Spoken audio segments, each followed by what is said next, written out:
Now at 6, a motorcyclist driven off the highway. I think it's really hard to watch just because it's so deliberate. Somehow he walked out of the hospital just hours later. We spoke to the man's family as they plead for answers.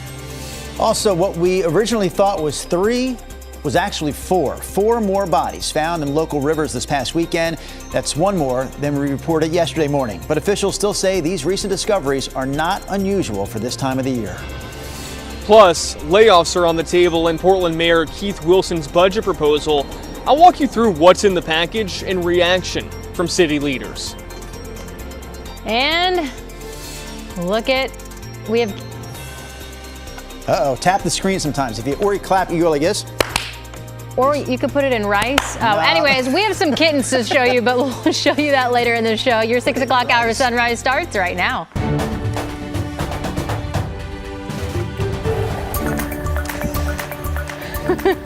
Good morning.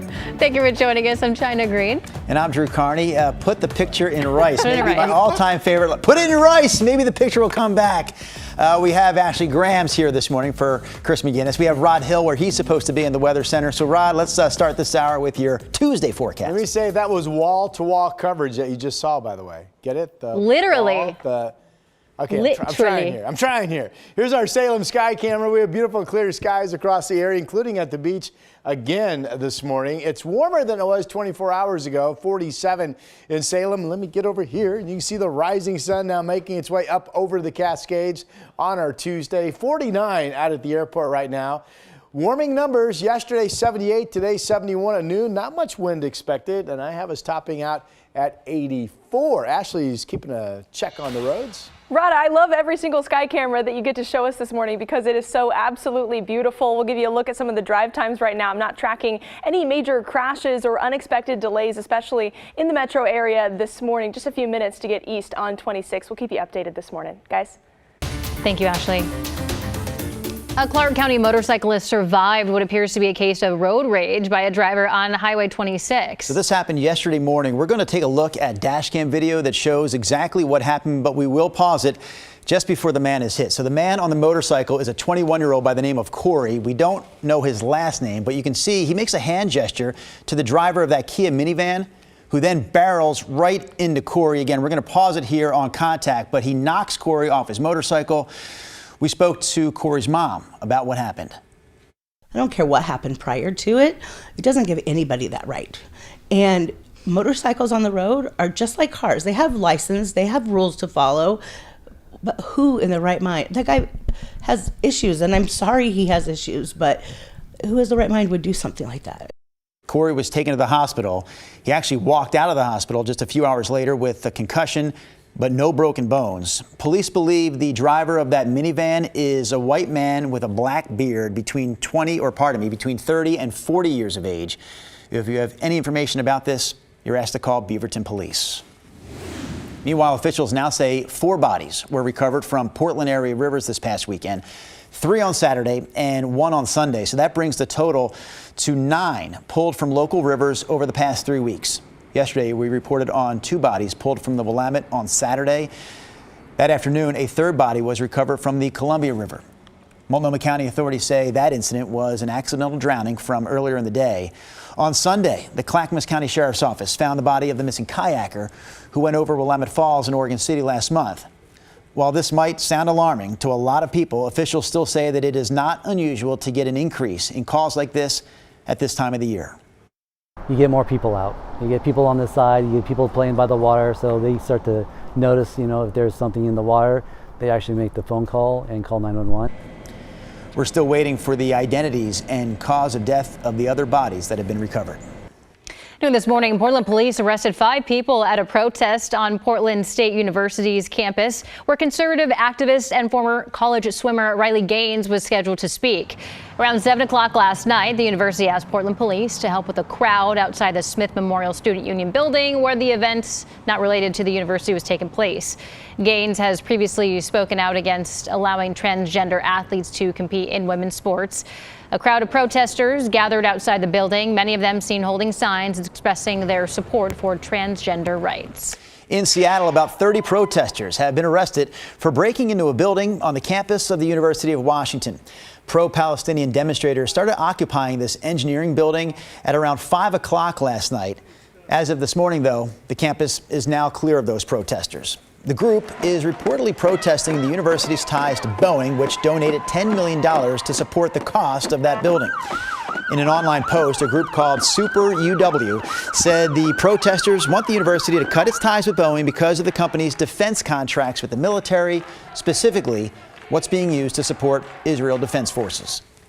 This is terrifying. Vancouver police say a man who was shot and killed was the victim of a car break-in that turned into a home invasion after the suspects found a garage door opener. This happened around 4 a.m. Saturday. Investigators say multiple people were involved after the thieves got an opener from a rental car. Authorities say that they opened the garage and were confronted by a resident and then shot him. The victim died at the hospital and hasn't been publicly identified. We really just encourage people to be very aware of suspicious activity in their neighborhoods. As always, if you see something, we don't encourage people to confront anyone. Call 911 and let police come out and investigate what is going on. Police say that they believe the suspects are also connected to another car prowl incident. Anyone with information should contact Vancouver police. OHSU and Legacy Health have officially called off their planned merger. Over the past 18 months, both health systems said the deal would help alleviate a capacity crisis at OHSU and financial struggles at Legacy. Then last month, the Community Review Board recommended the Oregon Health Authority reject the merger, though the final decision hadn't been made yet. But I do think the merger would have been good for Oregon. I'm hopeful, but I'm also very concerned about what's going to happen now and where we go from here.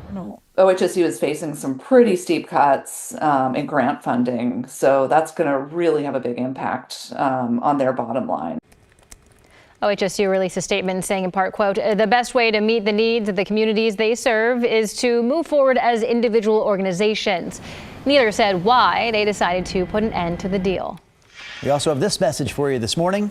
Stay away from Johnson Creek. That's the warning after a sewer main overflow in southeast Portland over on southeast Henderson Drive. The city says about 1,600 gallons of sewage made its way into a tributary that feeds into Johnson Creek, so people and their pets should avoid the creek east of 122nd through at least midday tomorrow.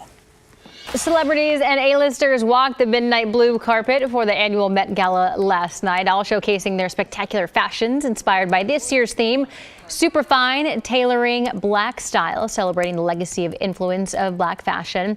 Many stars wore tailored suits and looked that featured dapper details, including dramatic hats and headpieces, including Grammy-winning artist Rihanna, who announced her third pregnancy while posing for photos. So congratulations, Riri. All right, headed over to Rod Hill. I feel like if you were to walk on those stairs, there would be, in that fashion, you would have some sort of a pocket watch. Pocket watch? Yeah, with that theme, I just picture you with a pocket watch, just holding it and posing. Yeah. Yes. How am I doing? Let me tell you the time. You want the time? I'll give you the time. You ready for the big turn? Yeah. Ooh, get down with your bad self. That was exhilarating. All right, here's a look at our Snoqualmie Casino Resort camera. Another beautiful day. Probably partly cloudy skies eventually at the beach today, but for right now it's just clear. That's our Snoqualmie Casino Resort camera in Lincoln City, and it will be warming up. Our models show some 70s in places like Tillamook today, for example. 43 currently in Lincoln City, and there's our sunrise from the Chehalem Tasting Room out in Sherwood. Of course, the rising sun in Mount Hood off to the right there. Beautiful clear sky morning, 44 degrees. Generally, we're running a good 5 degrees plus above yesterday's temperatures. So if you were in the 30s yesterday, you're probably low to mid 40s out the door right now or better. Here's a look at downtown Portland, and I'll get out of the way. You can see the rising sun in this shot as well. We're at 49. Winds are calm. The wind direction today is going to be kind of variable to east, generally 5 to 15. 42 out in Sandy. Good morning to you. It's 50 in West Lynn, though. Beaverton's at 49. And 47 in Salem. And we have some warmer weather where there may be a bit of an east wind coming off the Cascade foothills. Estacada, Silverton, Canby, Aurora, all in the 50s this morning. All right, forecast map is generally sunny, partly cloudy at the coast. There's that 70 in Tillamook, 80s from Kelso down through Salem, and Probably Albany hits 80 degrees, 70s out in Pendleton, and 70s in Central Oregon for an absolutely beautiful day. Here's the 7-day, and of course, we're keeping an eye on Mother's Day. So today, the warmest, 84, would equal the warmest we have been so far this year. The record today's 90 or 91. It's up there. 70 tomorrow. Tomorrow we get some cloudiness, and late in the day and early evening, there might actually be some light showers come through the area. Wouldn't be much. And then we're back to all dry Thursday, 70, 80 again on Friday. Saturday's dry. And models are really starting to come into agreement that we will see rain at times or likely showers develop on Mother's Day, Sunday night, and perhaps still some showers around on Monday. Right now, I've got Mother's Day at 65 degrees, and that is your forecast. All right, sounds good, Rod.